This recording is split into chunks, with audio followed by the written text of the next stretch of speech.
At my graduation party, I noticed my dad sneak powder into my champagne glass. I kept smiling, stood up, and handed it to my sister. She drank what was never meant for her. Imagine looking into your own father's eyes at your graduation party, only to realize he's calmly trying to poison you. My heart didn't just stop, it shattered into a million pieces the moment I saw him slip that white powder into my champagne glass. This isn't just a story about betrayal. It's about finding the strength to fight back when your own family becomes your greatest enemy. To understand why my parents, Joseph and Eleanor Harris, would do something so monstrous, you need to know about our family. The Harrisas were never a picture of warmth. My father, Joseph, built Harris Pharmaceuticals into a multi-billion-dollar empire. He was a ruthless force, the kind of man whose competitors mysteriously lost funding. But in public, he was the ultimate philanthropist, the family man. My mother, Eleanor, came from old money, obsessed with appearances and the untouchable Harris legacy. Our house was immaculate, a spread in architectural magazines, but behind those grand doors, she was cold, calculating, and every word she uttered about me was a critique. Then there was Sophia, my older sister, perfect in every way. Straight A's, debate team captain, Harvard Business School with honors. She slid right into the family company, the obvious heir. My parents never missed her tennis matches. Her trophies lined our shelves. When she spoke, they listened. My experience was different. I was a straight-A student too, but my achievements were always met with a shrug. That's what we expect from a Harris, my father would say, never even looking up from his newspaper. When I won the state science fair, my mother just commented on my messy hair in the photos. They only showed up to my events when not showing up would look bad. From childhood, my future was mapped out. Pharmaceutical sciences, join the company, run research while Sophia handled business. My protests were just background noise. When I found my passion in high school, environmental science, specifically how pharma waste affects ecosystems, my father scoffed, calling it tree hugger nonsense. Junior year, I applied to Northwestern for their environmental program.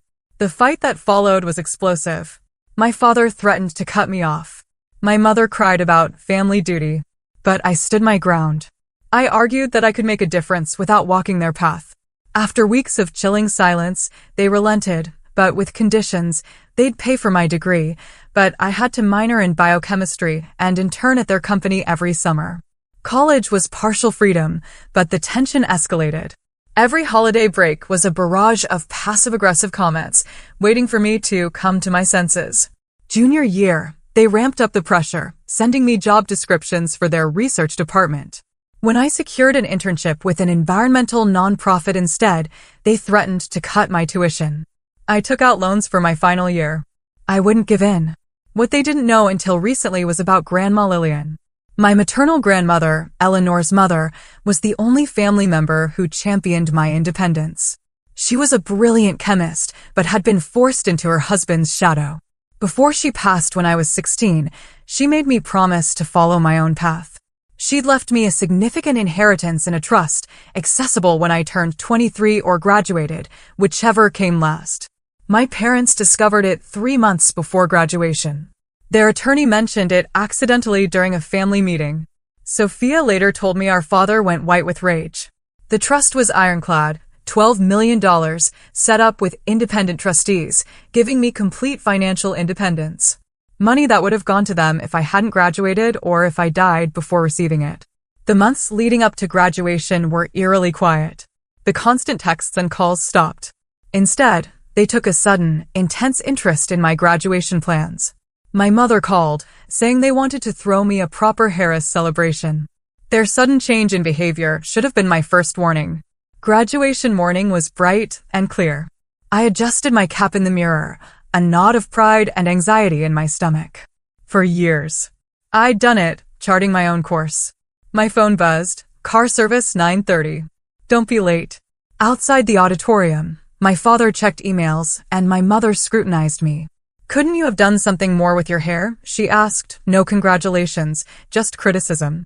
Sophia, though, gave me a small, supportive smile. Then, Taylor, my best friend, rushed over, her own gown fluttering, Zoe right behind her. My chosen family. We made it. Taylor hugged me tight, whispering, "Your parents still look like they smell something bad whenever they see you." "Some things never change," I whispered back. As my friends chatted, I saw my parents step aside, their conversation intense. My father's words drifted over. "We need to solve this problem today before it gets out of hand." My mother nodded grimly, then caught me watching. Her face snapped into a practiced social smile. "Darling, we should find our seats." The ceremony was a blur. Speeches, names, the satisfying weight of my diploma. When Daniel Elizabeth Harris, summa cum laude, echoed, Taylor and Zoe cheered wildly. My parents applauded politely, their faces unreadable. Afterward, a car whisked us to the Peninsula Chicago. They'd rented the entire rooftop terrace. Ice sculptures, champagne fountains, gourmet food, an orchestra. I was stunned. "Quite the production," Dr. Lewis said, approaching. He'd been my father's research partner, now a mentor. "Congratulations, Danielle." "Thanks," I said. "It's a bit much, isn't it?"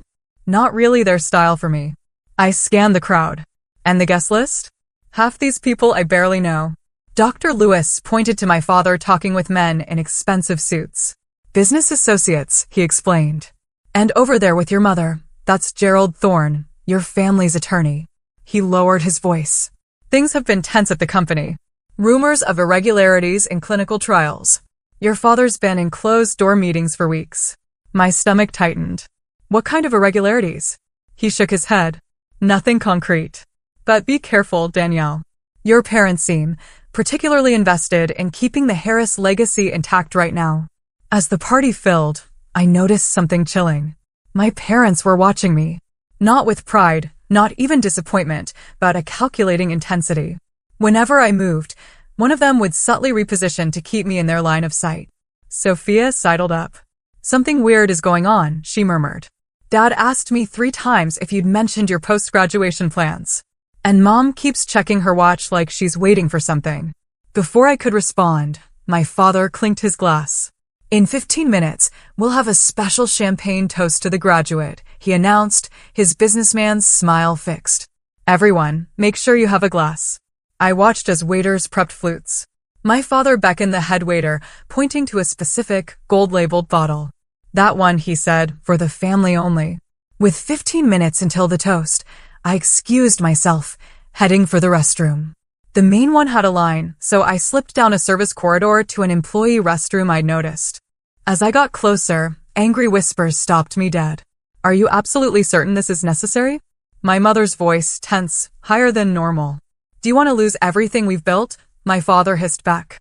"The FDA investigation is gaining momentum. If they find those test results, we're finished. The trust gives her enough money to be completely independent. What if she decides to play environmental crusader and exposes the river contamination from the West facility? She's always been self-righteous enough to do it. But drugging her at her own graduation party, Joseph. We could just talk to her again." "Talk? Like that's ever worked?" "She's stubborn and naive. It's just enough to make her sick, not to kill her. She'll be hospitalized for a few days with what looks like food poisoning. That gives us time to handle paperwork, move assets, before the trust disbursement. The lawyers confirmed if she dies before the official transfer next week, it reverts to us as her next of kin." "Keep your voice down," my mother whispered harshly. Someone could hear us. My blood turned to ice. They were planning to poison me. My own parents. The realization was so monstrous, my mind initially rejected it. But the biochemist in me processed my father's words clinically, just enough to make her sick, non-lethal dose, present as food poisoning. Serious enough for hospitalization. I slipped back down the corridor, my hands shaking so badly I could barely check my makeup in the main bathroom. I needed to appear normal, to think clearly. Years of navigating their manipulation had taught me to compartmentalize, but this was beyond anything I could have imagined. Back at the party, I watched with new eyes. Waiters arranged flutes. My father approached, carefully selecting a glass and placing it slightly apart. The gold-labeled bottle was opened. The bartender began filling glasses. My father hovered, ensuring he knew exactly which was which. I made my way to Taylor and Zoe, my voice steady through sheer will. "I need you to do something for me." No questions asked. Taylor, always loyal, nodded instantly. "Record the toast on your phone." Get my father in the frame as much as possible, especially when he hands out the champagne. Is everything okay? Zoe asked, concerned. Just a precaution, I forced a smile. Family drama as usual. The minutes crawled by. My biochemistry training kicked in. What would he use? Something hard to detect, something that mimicked food poisoning, perhaps from their own research facilities, not on standard toxicology screens. I'd need to recognize symptoms quickly: nausea, vomiting, abdominal pain, dizziness, respiratory issues. If I could identify it, I could tell medical personnel what to test for. As my father called everyone together, I realized I needed evidence. If I just refused the champagne, they'd try again. I needed concrete proof. The toast approached with a surreal quality. Waiters distributed champagne to guests. My father personally handled the glasses from this special bottle. The family should have the finest champagne for this special occasion, he announced jovially. He handed glasses to my mother, then Sophia. Then he extended one specifically to me, his eyes meeting mine with a smile that never reached them. I watched in slow motion as he presented the glass. I saw it. A slightly cloudy quality at the bottom, a powder not fully dissolved. His large signet ring glinted as he held the stem, practically forcing the glass into my hand. To Danielle, he said loudly, raising his own glass. May your future be everything you deserve. The double meaning hit me hard. I accepted the poisoned champagne, careful not to let it touch my lips. Before we drank, my mother interjected, Joseph, why don't you say a few words about our daughter? My father cleared his throat, slipping into his public persona. Danielle has always been determined, he began, words carefully chosen to sound complimentary, but laced with years of disapproval. While she has chosen an unconventional path, today we celebrate her academic achievement. As he continued his passive-aggressive speech, my mind raced. Taylor was recording, phone discreetly raised. I had to act. The champagne in my hand might as well have been a live grenade. And to Sophia, my father added, surprising everyone, deviating from the usual toast. Who has shown what a true Harris can accomplish in the business world. The perfect example of family loyalty. Sophia smiled uncomfortably, clearly caught off guard. And in that instant, I made my decision. Speaking of my amazing sister, I said, stepping forward with a bright smile. I wouldn't be here without her support. She deserves a proper toast, too. I held out my flute to her. This special reserve champagne father selected is too good not to share. Take mine, sis, I insist. Before anyone could react, I'd pressed my untouched glass into Sophia's hand and smoothly taken her already partially drunk glass. My father's face froze in a mask of horror he couldn't publicly display. My mother's knuckles went white around her own glass. To family, I declared, raising Sophia's safe champagne, looking directly into my father's eyes. Confusion flickered across Sophia's face, but her social training kicked in. She smiled, raised my champagne glass. To family, she echoed, and drank deeply from the poisoned glass. I sipped from her original glass, never breaking eye contact with my father. His face went ashen, a thin sheen of sweat on his forehead as he realized. My mother glanced rapidly between Sophia and him, her practiced smile brittle. The moment passed. Guests applauded. Conversations resumed. The orchestra played on. I circulated, making small talk, keeping Sophia in my peripheral vision. Guilt and fear raged inside me. I hadn't had time for another solution. I'd just allowed my sister to drink poison meant for me. It was supposed to be non-lethal, according to what I'd overheard. But what if he'd lied to my mother? What if Sophia reacted badly? 34 minutes after the toast, it happened. I was speaking with a professor when I heard a gasp. Sophia, talking to a junior associate, suddenly pressed her hand to her forehead, swaying. I feel strange, I heard her slur. Really dizzy suddenly. I pushed through the crowd just as her knees buckled. The associate caught her awkwardly. Help! Something is wrong. My parents rushed over, genuine panic in their eyes. Their golden child. My father reached her first, cradling her head as she began to mumble incoherently. Her skin had a grayish tinge, sweat beaded on her forehead. Call an ambulance, my mother shrieked, all composure gone. Dr. Lewis appeared, checking Sophia's pulse. Her heart rate is elevated and irregular, he reported, loosening her collar. What was she doing before this? She just had champagne at the toast, the associate answered. She seemed fine. My father's eyes snapped to mine. Realization, fury, and fear mixed. I stared back, unflinching. Ambulance is on its way, someone announced. 5 minutes out. I knelt beside Sophia, taking her hand. Stay with her, I told my parents firmly. I'll go downstairs to direct the paramedics. They nodded distractedly, all attention on Sophia, who had begun to tremble. In the elevator, I pulled out my phone. Taylor, I instructed. Meet me in the lobby right now. Bring your phone with the recording. It's an emergency. Taylor and Zoe were waiting when the doors opened. Sophia collapsed, I explained rapidly, walking toward the entrance. I need you to give a copy of that toast recording to the paramedics and tell them I suspect poisoning. Then send me a backup. Poisoning? Zoe repeated, horrified. What the hell is going on, Danielle? I'll explain everything later. Please, just trust me. The sirens were growing closer. When the paramedics arrived, I approached the first one. My sister has collapsed upstairs. Symptoms include dizziness, disorientation, irregular heartbeat, and tremors. I have reason to believe she ingested a toxic substance in her champagne. The paramedic looked at me sharply. You suspect poisoning based on what? I'm a biochemistry graduate. The symptoms presented suddenly, about 30 minutes after consumption. Before I could finish, my parents burst from the elevator with Dr. Lewis, supporting a semi-conscious Sophia. The paramedics rushed forward, their training taking over. Please help her, my mother sobbed, mascara running. She just collapsed. BP 90/60 and dropping, one paramedic reported. Pulse 120 and irregular. As they loaded her into the ambulance, my father turned to me, his voice low and dangerous. What did you do?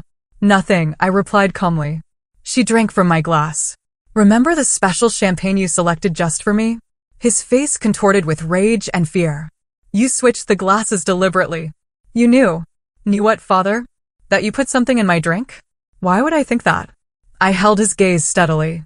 Unless you did. She needs family with her, a paramedic interrupted. One person can ride along. I'll go, my mother insisted, climbing in. We'll follow in the car, my father said, grabbing my arm painfully. All of us.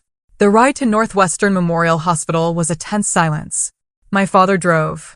I sat in the back seat, Taylor and Zoe promising to meet me there. My phone buzzed. A text from Taylor, video sent to your email showing you clearly switching glasses after your father handed you one. What do I tell the police when they arrive? Police. Of course there would be police. I texted back quickly, tell them everything you saw. Show them the video. In the emergency room, chaos reigned. Sophia was rushed into a treatment area. My mother wailed dramatically. I went directly to the nurse's station. I need to speak with my sister's doctor immediately. I have reason to believe she ingested a toxin, and I may know what it is. The nurse looked skeptical until I added, I'm a biochemistry graduate specializing in pharmaceutical compounds. Time might be critical. Minutes later, I was speaking with Dr. Patel, Sophia's emergency physician. Your sister is experiencing symptoms consistent with anticholinergic poisoning, she explained. Elevated heart rate, confusion, dilated pupils, dry mouth. We're treating her symptoms while running toxicology screens. You need to specifically test for cyclopentylate derivatives, I said. My father works with modified versions at Harris Pharmaceuticals. They're testing a new class of compounds that wouldn't show up on standard tox screens. Dr. Patel's eyebrows rose. That's a very specific suggestion. Why do you suspect this compound? I took a deep breath. Because I believe my father intentionally added it to my champagne glass. But my sister drank from it instead. Her professional demeanor didn't change, but she reached for the phone. I need to contact the police. Within an hour, the emergency room was a crime scene. 2 detectives interviewed staff. An officer stood guard outside Sophia's room. My parents were separated for questioning, my mother loudly protesting, my father demanding his attorney. I sat in a small consultation room with Detective Rivera, a serious woman with kind eyes. Walk me through what happened again, she requested, taking notes.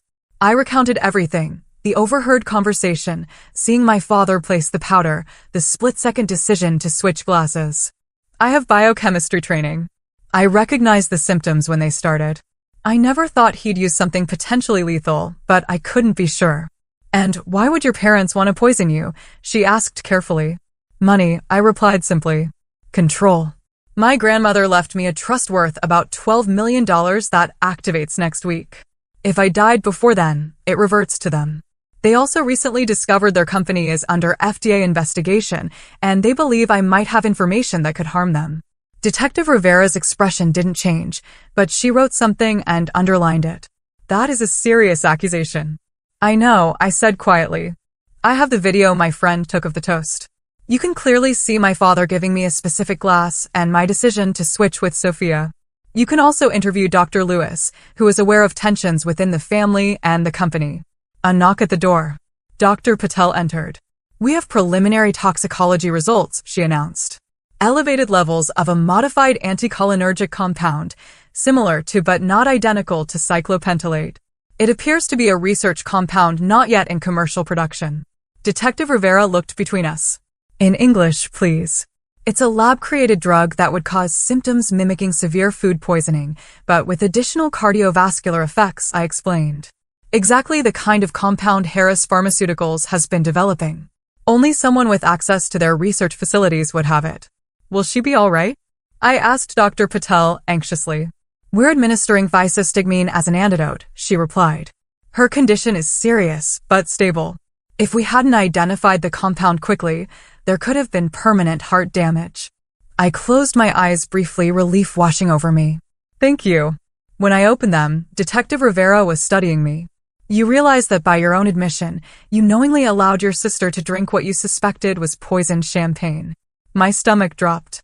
I didn't know what else to do in that moment. I needed evidence. I thought it was just enough to make someone sick, not life-threatening. My voice shook. I made a terrible decision, and I will have to live with that. Before she could respond, the door burst open. My father stormed in, followed by a flustered officer and a sharp-looking man in an expensive suit. This is outrageous, my father shouted. My daughter is clearly mentally unstable and jealous of her sister's success. She has been making wild accusations about our family for years. Mr. Harris, I must ask you to step outside, Detective Rivera said firmly. Joseph Harris, do not say another word, the suited man instructed, placing a hand on my father's arm. I am Gerald Thorne, the Harris family attorney. My client has no comment at this time.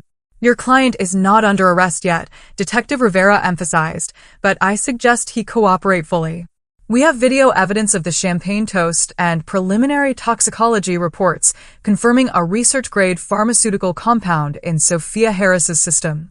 My father's face went through a rapid series of emotions before settling into cold fury. Danielle has always been troubled, he said, his voice suddenly calm and reasonable. She was jealous of her sister, resentful of our expectations. She has threatened before to destroy our family business out of spite. That is not true. I protested.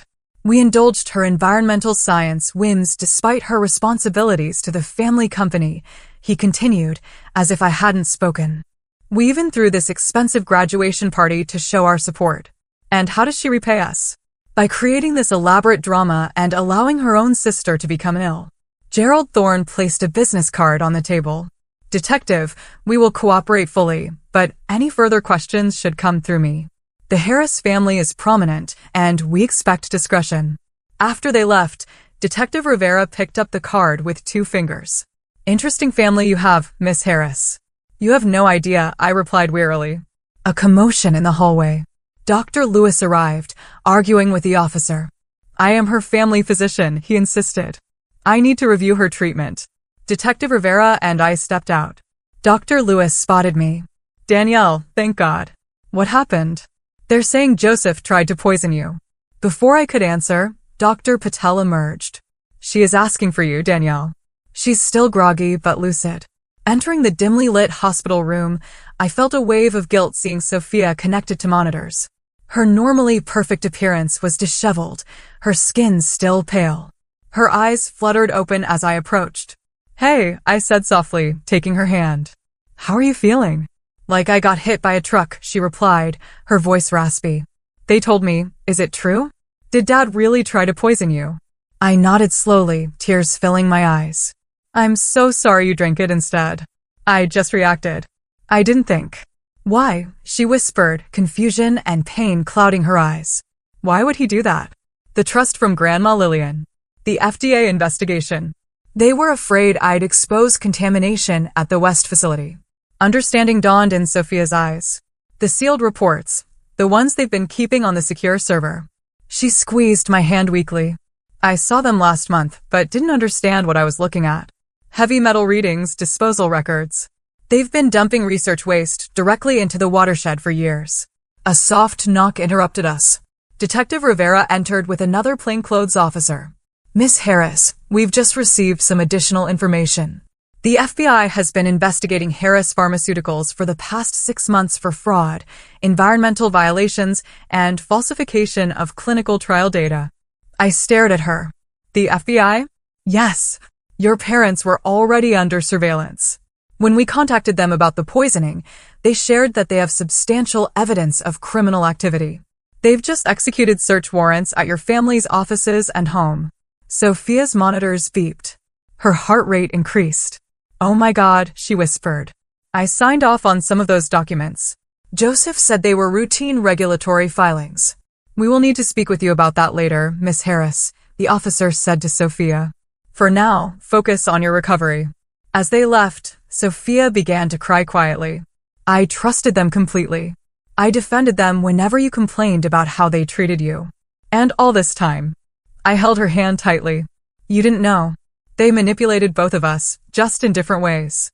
What happens now? She asked, fear and uncertainty replacing her usual confidence. Now we tell the truth, I replied simply. All of it. The story broke in the Chicago Tribune 2 days later. Pharmaceutical CEO and wife arrested for attempted murder of daughter. Smaller headlines added, FBI uncovers massive fraud and environmental crimes at Harris Pharmaceuticals. Our family name, once synonymous with success, became shorthand for corporate greed and familial betrayal. I moved temporarily into Taylor and Zoe's apartment, unable to face my own place where reporters lurked. Sophia remained in the hospital for 4 more days, then was released into the care of our Aunt Patricia, my mother's estranged sister who flew in from Seattle. I always knew Eleanor was capable of terrible things, Aunt Patricia told me over coffee. But I never imagined this. I should have stayed in touch with you girls. The investigation expanded rapidly. The FBI discovered a trove of incriminating documents, emails detailing systematic falsification of safety data for 3 major drugs, environmental testing showing years of illegal toxic waste disposal contaminating groundwater. Detective Rivera kept me updated.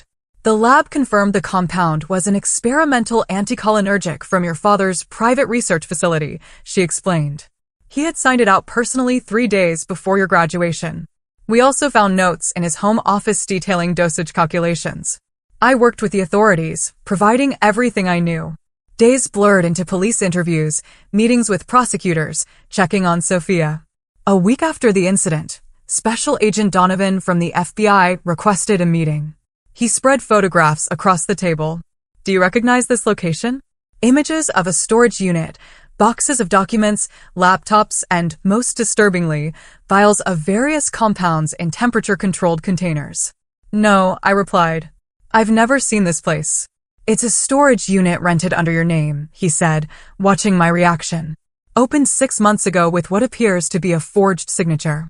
My blood ran cold. They were planning this for months, setting me up in case their original plan failed. It appears so, Agent Donovan agreed. We found evidence on your father's computer of multiple contingency plans. The poisoning attempt was Plan C, Plans A and B involved more elaborate setups that would have implicated you in corporate espionage and data theft. As the case built, more family secrets emerged. Financial records revealed years of siphoning company funds into offshore accounts. Former employees came forward, fired for raising safety concerns. 3 families filed lawsuits, claiming loved ones died from side effects Harris Pharmaceuticals deliberately concealed. Through it all, Sophia and I grew closer than we ever had. The golden child facade crumbled as she processed her own sense of betrayal. I was their puppet, she admitted during one of our long talks. Everything I did was to please them. My whole identity was built around being the perfect Harris daughter. You were also their shield, I pointed out gently. As long as you were the successful, obedient one, they could dismiss me as the problematic child, rather than questioning their own behavior. 2 weeks after the incident, Our parents were held without bail, deemed flight risks due to their substantial overseas assets. Their preliminary hearing was set for the following week. Sophia and I met for breakfast at a quiet cafe. She still moved carefully, not fully recovered. "Are you ready for this?" I asked, stirring my untouched coffee. "No," she admitted. "But we need to be there. I need to look them in the eyes." The courthouse steps were swarmed with reporters. Inside, the hearing room fell silent as we entered. Our parents sat at the defense table, impeccably dressed. My mother's eyes filled with tears when she saw Sophia, but my father stared straight ahead, refusing to acknowledge either of us. The evidence was damning.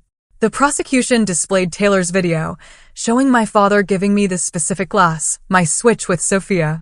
Toxicology reports confirmed the compound. Financial records laid bare the motive, my trust fund. Most shocking was a recorded phone call my father made from detention, asking an associate to clean up those river samples and mentioning that Danielle was always the problem child, never understanding family loyalty. When the judge ruled there was sufficient evidence for trial on all counts, including attempted murder, my mother collapsed in theatrical sobs. My father remained stone-faced, only his clenched jaw betraying his fury. Outside, reporters swarmed again. Sophia surprised me by taking my hand and addressing them directly. "My sister and I are cooperating fully with authorities. We ask for privacy during this difficult time as we come to terms with our parents' betrayal." As we pushed through, a reporter called out, "Did you know your sister was switching the glasses? Were you part of the plan?" Sophia stopped cold, turning back with unexpected fire. "My sister saved my life. Our parents tried to poison her. And when she realized it, she had seconds to decide what to do. She has carried unnecessary guilt for my suffering, but the only people responsible are Joseph and Eleanor Harris. They were willing to kill their own daughter for money and to cover up their crimes. That is the story you should be telling." In the following days, more family members reached out, cousins, distant aunts, even my father's brother, ostracized decades ago for whistleblowing on an earlier scandal. Our family tree, it seemed, was filled with stories of control and retribution. Sophia and I began the painful process of legally and financially separating ourselves. We hired our own attorney, Vivian Santos, a kind but razor-sharp woman. "Your grandmother's trust is secure," she assured me. "The trustees have accelerated the transfer given the extraordinary circumstances. As for Harris Pharmaceuticals, that's more complicated. I don't want anything to do with it," I stated firmly. Sophia nodded. "Neither do I, but we have a responsibility to the employees who weren't involved and to the communities affected. There's also your parents' personal assets," Vivian continued. "Much will be seized for restitution, but substantial holdings would typically pass to you." I looked at Sophia, my own conflict reflected in her eyes. "We need time to think about that," I said. As summer progressed, the case against our parents strengthened. 3 former Harris Pharmaceuticals executives agreed to testify. Environmental testing confirmed widespread contamination. Estimated cleanup costs exceeded $100 million. In August, 2 months after the party, Sophia and I returned to our childhood home with FBI agents. Walking through those silent, imposing rooms felt surreal. Perfect, cold, sterile. In my father's study, agents cataloged contents of his safe. "Miss Harris," one called, holding out a small leather journal. "Do you recognize this?" I took it. It was old, pages yellowed. Inside, Grandma Lillian's handwriting. A record of her own discoveries, her concerns about Harris Pharmaceuticals from decades earlier. The final entry, dated shortly before her death, read, "I have arranged for Danielle's financial independence. She alone has the conscience and strength to break the cycle of this family's poison." Tears filled my eyes as I showed it to Sophia. "She knew," I whispered. "She was trying to protect me all along." "And you protected me," Sophia replied, squeezing my hand. "That's what real family does." 6 months after that fateful graduation party, I stood on the porch of my grandmother's lake house, watching the November sun shimmer across the water. The property, part of my inheritance, a peaceful retreat, was now my home. The trust had been officially transferred 3 weeks after the incident. The first thing I did was establish a separate fund for Sophia's ongoing medical care and therapy. Though she'd physically recovered, the psychological wounds ran deep. Hot chocolate delivery, a voice called. Sophia emerged from the house, 2 steaming mugs, bundled in one of my oversized sweaters. She'd moved in with me a month ago, selling her downtown condo, too full of memories. Perfect timing, I smiled, accepting the mug. I was just thinking how much has changed. Everything, she agreed, settling into the Adirondack chair. Remember coming here with Grandma Lillian? She'd let us stay up late, watching the stars, telling us stories about women scientists who changed the world. I remember Mother hating those trips, I laughed softly. She was convinced Grandma was filling our heads with dangerous independence. She was right about that, at least. Sophia's smile turned contemplative. The prosecutors called this morning. They're offering a plea deal. My hands tightened around the warm mug. What kind of deal? 20 years for father on the attempted murder charge plus environmental crimes. For Mother, less if she testifies about the corporate fraud. She paused. They want to know if we object. I stared out at the lake, watching an eagle circle. Do you? I don't know, she admitted. Part of me wants them to face a full trial, to have everything exposed. But another part just wants it to be over. I understand. We sat in comfortable silence, a new dynamic for sisters who'd spent most of their lives as strangers. The past months had forged a genuine bond, built on shared trauma, but expanding into real friendship and trust. My phone buzzed. A text from Dr. Lewis. Environmental job interview went well. Impressed by your research proposal on pharmaceutical waste remediation. Call me for details. I smiled, showing the message to Sophia. After the dust settled, I'd started reaching out to environmental science firms. My biochemistry background, combined with my environmental focus, made me uniquely qualified to work on pharmaceutical pollution. It felt right, using the Harris knowledge to heal some of the damage my family had caused. Sophia had her own healing journey. She resigned from Harris Pharmaceuticals immediately, spending months helping authorities understand the company's operations. Now, she was considering law school, inspired by the victim advocates she'd met. The house is being seized next week, she mentioned, referring to our childhood home. They wanted to know if there's anything personal we want to retrieve. I shook my head. Nothing I need there. What about you? I already took the photo albums, she said. The real ones, not the staged family portraits Mother kept. The candid ones Nora used to take. Nora, our housekeeper for 15 years, the closest thing to a loving maternal figure we had. Have you heard from Nora? I asked. She's in Florida with her daughter. She sent me a care package last week with homemade cookies and a note saying she always knew we'd break free eventually. The criminal proceedings continued. Our parents maintained their innocence publicly, their attorneys negotiating frantically. The evidence was overwhelming. We discovered through corporate emails that my parents had known about the environmental contamination for over a decade. Communities downstream from the factory experienced elevated cancer rates and birth defects, information my parents had systematically suppressed through confidential settlements and manipulated studies. I channeled my anger into action, establishing a foundation with part of my inheritance, dedicated to providing healthcare and environmental testing for affected communities. It couldn't undo the damage, but it was a start toward making amends for the Harris legacy. The media gradually lost interest, allowing us precious anonymity. I began volunteering with a water quality monitoring program at the lake, finding healing in the simple act of protecting something beautiful. On a cold January morning, exactly 7 months after the graduation party, Sophia and I sat in the courtroom as our parents accepted their plea deals. They looked smaller, designer clothes replaced by muted business attire, their imperious demeanor diminished by months in detention. My mother wept quietly as the judge detailed her crimes. My father remained stoic, his eyes fixed on some middle distance. Neither of them looked at us, their daughters, sitting in the gallery. When asked for statements before sentencing, my mother declined. My father stood. For a brief moment, I thought he might express remorse. Instead, he spoke about his lifetime of contributions to medical science, how he'd always done what was necessary to protect the family business.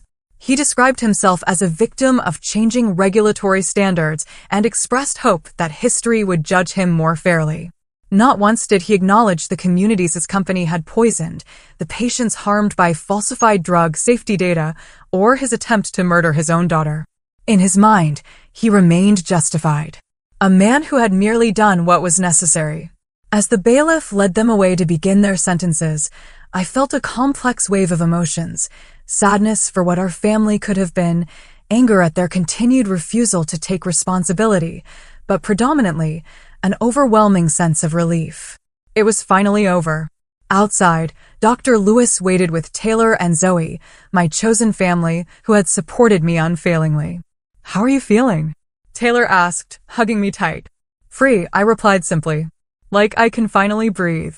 In the months that followed, Sophia and I continued our separate but intertwined healing journeys.